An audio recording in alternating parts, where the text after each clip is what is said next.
Premier quart du 26e hizb. Peut-on comparer à un aveugle celui qui est convaincu que ce que ton Seigneur t'a révélé représente bien la vérité?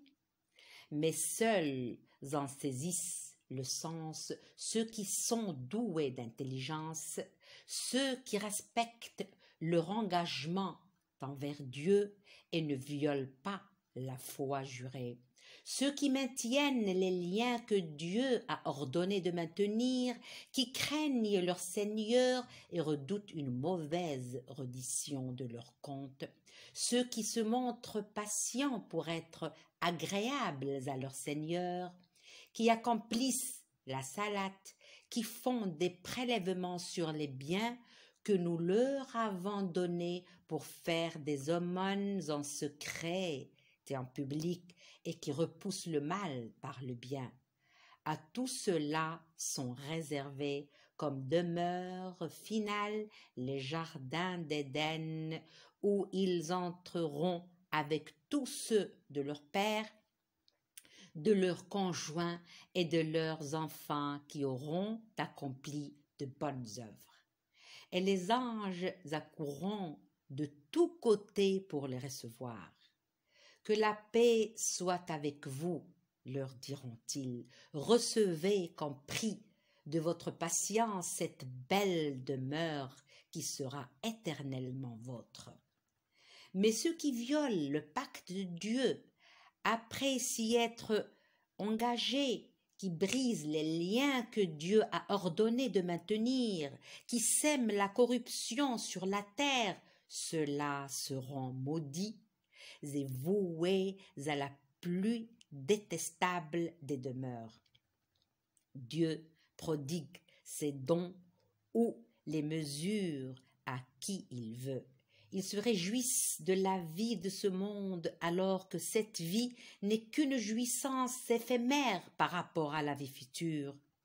Les négateurs disent: que n'a-t-on fait descendre sur lui un miracle de la part de son Seigneur?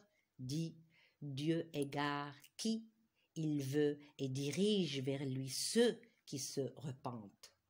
Ceux qui croient et qui s'apaisent au souvenir de Dieu, n'est-ce pas que c'est au souvenir de Dieu que s'apaise le cœur? Ceux qui croient et qui pratiquent les bonnes œuvres, à ceux-là, la béatitude est la plus douce des retraites. C'est ainsi que nous t'envoyons à un peuple que d'autres peuples ont précédé, afin de leur transmettre le message que nous t'avons révélé, alors que ces gens se montrent incrédules à l'égard de Dieu de la bonté. Dis-leur: c'est lui mon Seigneur, il n'y a d'autre divinité que lui, c'est à lui que je me confie et c'est à lui que je ferai retour.